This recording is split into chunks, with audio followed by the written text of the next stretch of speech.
Longing for the Glory of God by Herb Painter. Session 1. Introduction. Nobody can quite explain it, but few would deny that we all feel the need for purpose in our lives. Everybody wants to be wanted, though many simply aren't. Life on earth simply could not have started any better.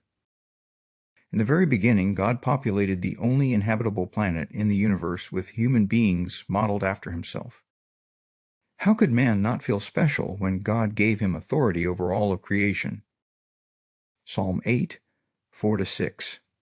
What is man that you are mindful of him, and the Son of Man that you visited him? For you made him but little lower than God, and crowned him with glory and honor.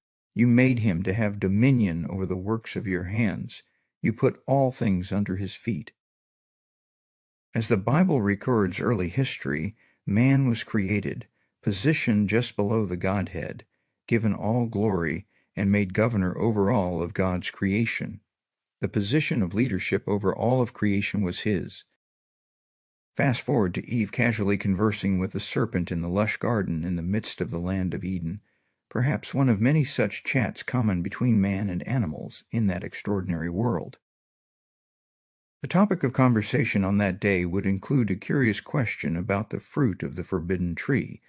What could it be that made that one tree so deadly? Why was that delicious-looking fruit off the menu?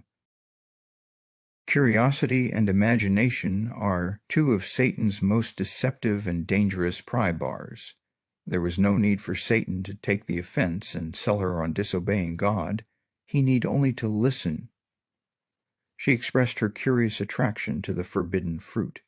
He then coyly questioned her understanding of the restriction. God didn't want Eve to know the whole truth about good and evil. There was no need to introduce her to evil. What need was there for either man or woman to have a knowledge of the dark side when both of them were created and schooled in the light? One simple question did everything necessary to contaminate and corrupt Eve's mind. What if that tasty fruit could actually make her even smarter and more powerful? Once the spark of curiosity was introduced to the volatile fuel of her human imagination, the unquenchable fire of disobedience was set ablaze, and it totally contaminated man's innocence. In a single instant, mankind fell from the highest pinnacle of God's favor to the depths of his repulsion. Even his love for his unique human race could not overrule his holy justice. Sin cannot exist in God's presence, and neither can sinful man. The long road to recovery. In the process of his disobedience, man lost both his honored position and godly provision. Man's once purpose-filled life lost its purpose and godly intent. This study contrasts the massive loss by mankind in the garden with the amazing recovery opportunity God offers to all believers. This study will contrast man's massive loss of position and authority with the amazing recovery process called redemption. God would recover not only his created order, but would also offer personal redemption to all mankind. In spite of the total loss of identity and purpose, all mankind now mysteriously yearns for restoration. What else does this craving and this helplessness proclaim but that there was once in man a true happiness, of which all that now remains is the empty print and trace? This he tries in vain to fill with everything around him, seeking in things that are not there the help he cannot find in those that are, though none can help, since this infinite abyss can be filled only with an infinite and immutable object, in other words, by God himself. Blaise Pascal, 1670. Psalm 42, 1-2. As the deer pants for the water brooks, so my soul pants for thee, O God. My soul thirsts for God, for the living God. When shall I come and appear before God? In man's most worshipful moments, there is a longing deep inside his heart to be held closely by the presence of God. There is very little explanation as to the reason for such a longing, but we all feel it. Our worshipful hearts can be completely overwhelmed by the knowledge of God's presence.